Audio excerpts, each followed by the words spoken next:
만약 여러분이 남긴 마지막 마음이 68년 전에 만들어진 낡은 법 때문에 한순간에 그냥 종이 조각이 되어버린다면 어떨 것 같으세요? 오늘 우리가 파헤쳐볼 이야기는 바로 이 안타까운 현실, 무효가 된 유언장입니다. 이 디지털 시대에 과거에 멈춰있는 법이 어떻게 우리의 마지막 약속을 허무하게 만드는지 지금부터 하나씩 살펴보겠습니다. 에이, 설마 하시겠지만 이게 실제로 우리 주변에서 벌어지고 있는 일입니다.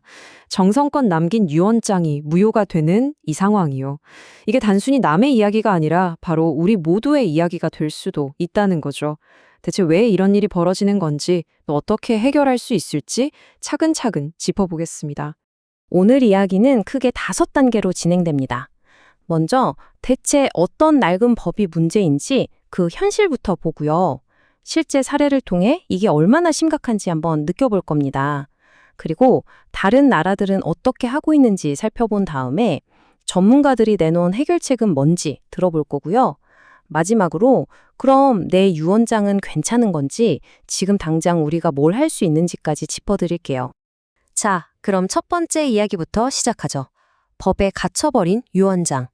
문제의 시작은요, 무려 68년 동안 단 한 번도 바뀌지 않은 아주 낡은 규칙에 있습니다. 네, 잘못 보신 게 아닙니다. 68년. 우리나라 유언 관련 민법이 1958년에 만들어졌거든요. 그때 이후로 지금까지 그냥 그대로 멈춰 있는 겁니다. 우리는 지금 스마트폰으로 실시간 우주정거장 영상도 보는 시대에 살고 있는데 법은 아직 흑백 TV 시절에 머물러 있는 거죠.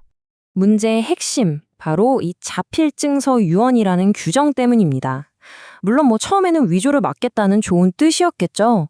하지만 지금은 시대에 맞지 않는 족쇄가 되어버렸어요. 유언장 내용은 물론이고 날짜, 주소, 이름까지 토시 하나 안 틀리고 전부 다 손으로 직접 써야 합니다. 그리고 마지막엔 반드시 도장을 꽝 찍어야만 효력이 인정돼요. 바로 이 까다로운 조건들이 수많은 비극을 만들어내고 있습니다. 자, 그럼 이 낡은 법이 현실에서 어떤 안타까운 일들을 만들어내고 있을까요? 좋은 마음으로 남긴 마지막 약속이 어떻게 한낱 종이 조각이 되는지 실제 사례를 한번 들여다보겠습니다. 여기 80대 오정숙 할머니의 하연이 있습니다. 할머니는 복지관에서 열심히 컴퓨터를 배우셨어요. 왜냐하면 평생 자신을 돌봐준 딸에게 고마운 마음으로 아파트를 남겨주고 싶으셨거든요. 서툰 솜씨지만 한 글자 한 글자 정성껏 컴퓨터로 유언장을 작성하신 거죠. 이보다 더 확실한 본인의 의사가 어디 있겠어요. 그런데 바로 여기서 문제가 터집니다. 할머니는 이름이랑 주소 같은 부분만 손으로 쓰시고 가장 중요한 재산 내용은 컴퓨터로 작성해서 프린트하셨던 거예요. 아니, 이게 뭐 그리 대수냐 싶으시죠? 하지만 이 사소한 차이 때문에 할머니의 마지막 소원은 법의 도마 위에 오르게 됩니다. 결과는 너무나도 가혹했습니다. 법원은 고인의 뜻이 명확하다는 걸 알면서도 단지 정해진 형식을 안 지켰다는 이유 하나만으로 무효 판결을 내렸어요. 결국 할머니의 마지막 소원은 물거품이 됐고 가족을 위한 유언장은 오히려 가족들을 고통스러운 상속싸움으로 밀어넣어버린 비극의 씨앗이 된 겁니다. 이게 오할머니만의 특별한 이야기가 아니에요. 김득구 씨의 경우도 비슷합니다. 이분은 재산 목록이 무려 21개나 됐어요. 이걸 일일이 손으로 다 쓴다? 이건 사실상 불가능하잖아요. 그래서 컴퓨터로 깔끔하게 정리해서 첨부했는데 이게 유언장 전체를 무효로 만들 줄은 꿈에도 몰랐던 거죠. 법원의 판단은 정말 칼 같았습니다. 재산 목록은 유언의 핵심인데 이 부분을 손으로 안 썼으면 유언 전체가 무효다. 이 판결은요, 현행법이 고인의 진짜 마음이 어땠는지보다 68년 된 낡은 형식을 얼마나 기계적으로 따지는지를 아주 적나라하게 보여주는 사례입니다. 아니, 이렇게 답답한 상황이 과연 우리나라만의 문제일까요? 자, 그럼 다른 나라들은 이런 시대에 뒤떨어진 문제에 어떻게 대처하고 있는지 세계의 사례들을 보면서 해답의 실마리를 한번 찾아보겠습니다. 이 표를 보시면 우리나라의 현실이 한눈에 딱 들어옵니다. 디지털로 유언장을 쓴다? 어림도 없죠. 국가가 보관해주는 시스템? 그런 거 없습니다. 반면에 일본과 미국을 보세요. 벌써 법과 기술을 다 준비해서 저만큼 앞서가고 있어요. 특히 본인 확인 방식을 보면요. 우린 아직도 빡빡하게 손결심만 구집하는데 일본은 영상으로, 미국은 심지어 웹캠으로 증인을 세우는 것까지 허용하고 있습니다. 편리함과 신뢰성을 기술로 다 잡은 거죠. 특히 일본의 변화가 정말 흥미로운데요. 우리가 흔히 도장의 나라라고 하잖아요. 그만큼 아날로그를 중요하게 생각하던 일본조차도 이렇게 바뀌고 있는 겁니다.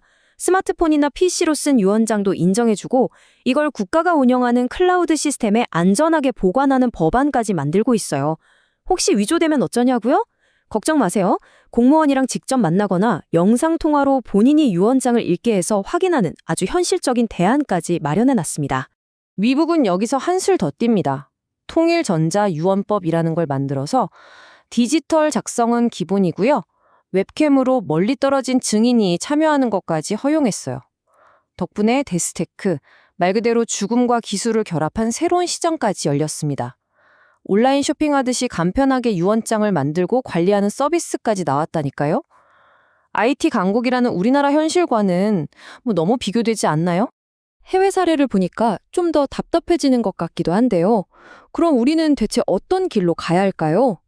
다행히 법률 전문가들이 구체적인 해법들을 내놓고 있습니다. 한국이 나아갈 길을 한번 살펴보겠습니다. 전문가들이 제안하는 해법은 크게 두 단계로 나눌 수 있습니다. 첫째는 당장 급한 불부터 끄자는 단기 처방. 그러니까 지금 법의 가장 불합리한 부분부터 고치는 거고요.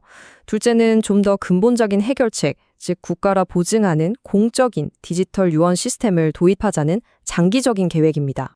이 분야 전문가이신 이양원 변호사님의 말을 직접 한번 들어보시죠. 일일이 손으로 쓰기 힘든 재산 목록 같은 건 자필이 아니더라도 효력을 인정해줘야 한다. 그리고 디지털 유언장도 도입해야 한다. 꼭 강조하십니다. 이게 바로 첫 번째 단계, 그러니까 가장 비현실적인 규정부터 빨리 고치자는 아주 현실적인 제안인 거죠. 유언법제 변호사 모임의 소순무 회장님은 여기서 한 발 더 나아간 더 큰 그림을 제시합니다.